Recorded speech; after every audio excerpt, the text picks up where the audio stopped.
Hey everyone, আসসালামু আলাইকুম। Welcome back to my YouTube channel. আজকে অনেক দিন পর লম্বা একটা ছুটি কাটিয়ে আবার আপনাদের সামনে হাজির হলাম। আসলে ছুটি না, আমার মূলত এক্সাম চলছিল, যার কারণেই এতদিন ভিডিও দিতে পারিনি। আর এক্সামে থাকলে না পড়াশোনার প্রেশারটা এত বেশি থাকে যে ভিডিও করার কোনো চিন্তাই থাকে না। তো কয়েকদিন আগের করা একটা ভিডিও এটা। তো সেদিন আমার এক্সাম ছিল, যার কারণে ভোরে উঠেই আমি একটু পড়া রিভিশন দিয়ে নিলাম। তারপরে এই তো নিজের জন্য একটু চা বানিয়ে নিলাম। সকাল সকাল আমার কিচেনে যেতে খুব একটা ভালো লাগে না, আর আমি রান্নাবান্নার খুব একটা পারিও না, যার কারণে যাওয়া হয় না। তো সেদিন যেহেতু ভোরে উঠেছিলাম, তাই ভাবলাম যে নিজের জন্য একটু চা বানিয়ে নিই, কারণ চা খেলে শরীরটা একটু ভালো লাগবে আর মুডটাও ভালো থাকবে। তো যাই হোক, এই তো স্কুল থেকে আমি চলে আসলাম বাসায় এক্সাম দিয়ে। এসেই দেখি রান্নাবান্নার আয়োজন চলছে। রান্নাবান্না দেখেই বুঝে ফেলেছি আজকে আমাদের বাসায় মেহমান আসবে। মেহমান যেহেতু আসবে, তাই বাসাটাকে তো একটু সুন্দরভাবে সাজাতেই হয়। সেই জন্য আমার বড় আপু সুন্দরভাবে বাসাটাকে গুছিয়ে নিচ্ছে, আর আমি এখানে একটু ডাইনিং টেবিলটা সেট আপ করে নিচ্ছিলাম।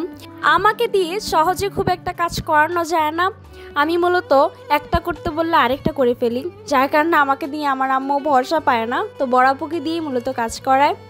আর একদিক দিয়ে আমার খুব সুবিধা হয়েছে বড় আপু থাকাতে, কোনো কাজই করতে হয় না। তো কাজ না করতে করতে এখন এত আলসেমি হয়ে গেছি আমি। এমন একজন বড় বোন থাকলে আর কি লাগে বলেন তো। বড় বোন আছে বিদায় এখনও কোনো কাজ করতে হয় না, এখনও বেঁচে আছি, না হলে সে কবেই মরে যেতাম। যাই হোক, ভিডিওতে ফিরে আসা যাক। দুপুরের গোসল শেষ করে নামাজ পড়ে একটু পড়তে বসেছি, কারণ হাজার মেহমান হাজার ঝড় তুফান হয়ে গেলেও আমাকে পড়াশোনা করতেই হবে, কারণ এর পরের দিন আমার এক্সাম ছিল। মেহমান আসলে বাসায় মনে হয় যেন বাসায় বিয়ে বাড়ি লেগে গিয়েছে, মানে সবাই অনেক বেশি গল্প আড্ডাতে মেতে থাকে। আর এই তো এখন হচ্ছে আমি পড়াশোনা একটু শেষ করে একটু রেস্ট নিচ্ছিলাম বসে।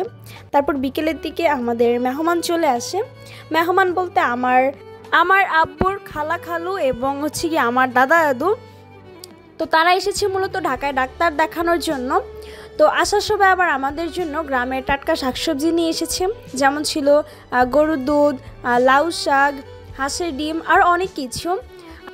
দাদা দাদির ভালোবাসা পাওয়াটা সত্যি ভাগ্যের ব্যাপার, যেটা সবার ভাগ্যে জুটে না। আজকের ভিডিওতে আপনাদেরকে আমার ডার্লিংয়ের সাথে পরিচয় করিয়ে দিব। তো আমার ডার্লিংকে দেখতে হলে ভিডিও লাস্ট পর্যন্ত দেখতে হবে। আর এখানে হচ্ছে গিয়ে আমার বড় চাচি আমাদের জন্য ভাপা পিঠা পাঠিয়েছে, কারণ আমার আম্মুরা পিঠা খুব একটা ভালো বানাতে পারে না।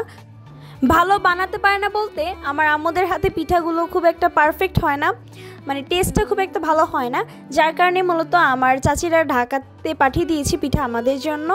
আর এখানে হচ্ছে গিয়ে পেঁয়াজের ফুল ছিল, সেই সঙ্গে ছিল হচ্ছে গিয়ে বড়ই। আর বড়ই যেহেতু আমাদের খুবই পছন্দ, সেজন্যই মূলত আমার দাদা দাদু নিয়ে এসেছে। সাথে হচ্ছিল গিয়ে তেজপাতা।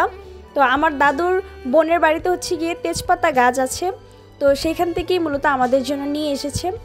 তো বিকেলের দিকে আমি আর আমার ছোটো বোন একটু ছাদে এসেছিলাম একটু ঘোরাঘুরি করার জন্য, কারণ অনেক দিন হচ্ছে ছাদে আসা হয় না, পড়াশোনার কারণে বিভিন্ন কাজের ব্যস্ততার জন্য আসলে আসা হয় না।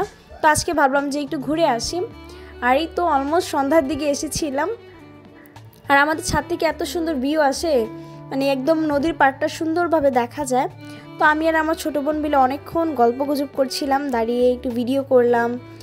তারপর এই তো বাসায় চলে আসি। এসে দেখি আমার দাদু আর চাচি মিলে শাক কাটছিল।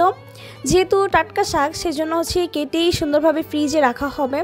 আর তাছাড়া এমনি ফ্রিজে রাখলে না অনেক সময় নষ্ট হয়ে যেতে পারে।